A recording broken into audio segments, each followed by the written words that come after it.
Hi guys, welcome to the channel. My name is Niladri Mukherjee and I'm a regulated Canadian immigration consultant. I do practice here in Guelph, Ontario. Let's talk about visit visa processing time for outside Canada candidate one more time. As almost all of you know that the IRCC processing time website gets updated every Tuesday by evening EST. So by Wednesday morning, you sort of get an idea as to where you stand when it comes to the processing time. As I have already mentioned in the video is that there are two big caveats that are being used while calculating the processing time. The number one caveat is that it is not typically business days, it is the total number of calendar days. And the second caveat is that the processing time kicks in, which is important in my opinion for all of you to know, is that the processing time really kicks in after you complete your biometrics. So if there is a gap between a month, for example, between you submitting your visa application or you getting a date and having your biometrics done, the processing time would actually kick in after a month of your visit visa application submission. So we all know these things, right? Now the processing time, if you remember, is sort of going up, right? And there are two primary reasons behind that.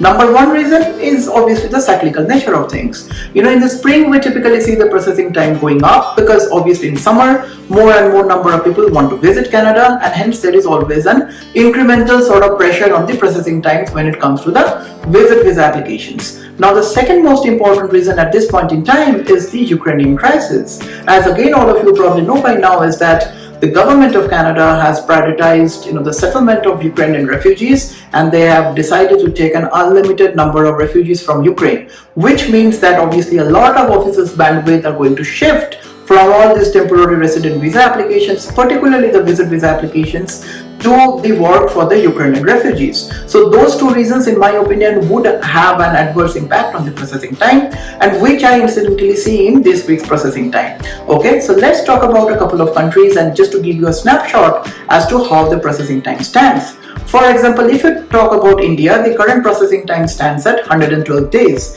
If you talk about Nigeria, the processing time stands at 165 days.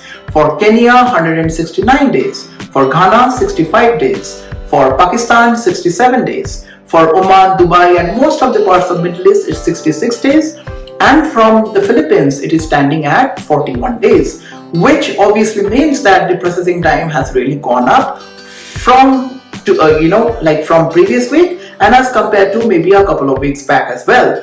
But here is a big but, and the but is the government is using this time, and in my opinion I see this for the first time, at least my experience is that the government is using a big caveat underneath the processing time. The government is saying that we are processing more and more number of applications, and hence the processing time that you currently see on the portal may not be reflective of your actual processing time. Your application could be processed sooner, which means that this is a backward sort of calculation. If you apply today, for example from India, and you see a processing time of 112 days, the government, not me, the government is telling you is that your application could be processed faster because the government is deploying additional resources to clear up the backward. Now, what would be the practical implementation of this? I would really keep my fingers crossed. I will wait and watch, because though the government has deployed or is sort of trying to deploy more and more number of officers into the system, it's not really that easy to ramp up the system like that and to sort of reduce the processing time, because the backlog is really humongous. And as I have said, it is already spring, summer is approaching, more and more number of people would want to visit Canada, and there is always an incremental pressure on the processing time. So I would personally not see the processing time going down quite substantially. There may be a gap of 2-3 days a week, we will see in the next week, but I personally do not see the processing time going down drastically. But here is a big hack that you could actually do for you if you are to apply a visit visa to Canada. From my experience, so these two things that I'm going to talk to you about, this is purely from my experience. Number one thing that you can do is that if your purpose of visiting Canada is just to see what the country is, if you would like to meet with a couple of employers, if you want to go for a job offer, if you want to all those sorts of things which are not typically tourism purpose, you probably should apply alone and not take your family members.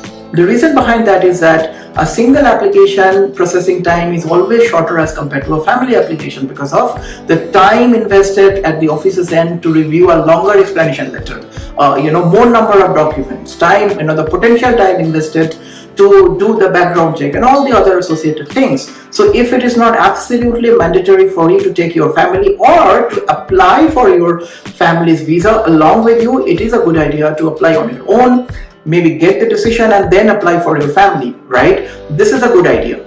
The second solution, or the second hacking, if you will, in my opinion, is that obviously submit a proper application. More and more number of you, what you are doing is that you are making a hotel booking, you are making the flight reservations, and then just after submitting the application, you are sending more and more number of web forms saying that, well, I have made these kind of bookings, please approve my application.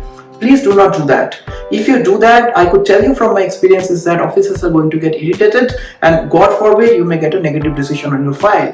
So whatever number of days that you see at the time of your application submission, kindly wait till that amount of days for those number of days, and also give them a couple of buffer days, because you know what, there are a lot of holidays here in Canada, and almost every month we get a holiday, so there is a government off on those days. Those days are not being counted into the processing time days. So give them a few days of buffer and only then raise the web form. The other option that I would say the other approach that people are doing is that they're raising one after the other GCMS notes. Do not do that, because the GCMS notes processing time, so if you apply for a GCMS notes, if you are applying it for today, you have to wait at least 2 to 2.5 months to get access to your notes, and by that time probably you get you get your decision anyways, and by that time if you raise a web form, you will get a revert on your web form. So do not really raise a request for a GCMS notes. Apply for a web form only after the processing time has passed. But as I've said, if it is not really absolutely mandatory for you to apply for a family, it may be a good idea to apply like a single applicant and then add those additional applicants into your file, meaning that probably apply for them in a separate application rather than making a one application for all your family members. But obviously if your plan is to visit Canada for tourism purposes, if you do not have sufficient time, then that's the only option that you're left with.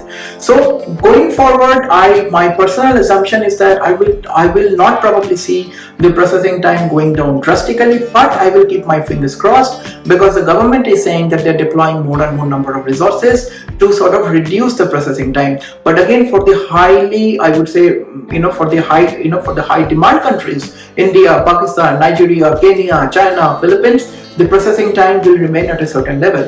So if you have at all a plan to visit Canada, maybe in the fall, maybe in the 2023 winter, it will be a good time to start on your application. It will be a good time to submit the application rather than just keeping a sacrosanct, like seeing the sacrosanct number of processing times and then apply that many days before. It may take more time, it may take less time. Nobody really gives any sort of guarantee when it comes to the processing time. So if you have a plan to visit Canada anytime in the future, my suggestion to you would be to start those applications right now, because of whatever I have just mentioned, right? So if you need my professional assistance, drop me a line, contact@nuvonation.ca. Shall be very glad to connect with you. Thank you, and I will see you in the next video. Bye now.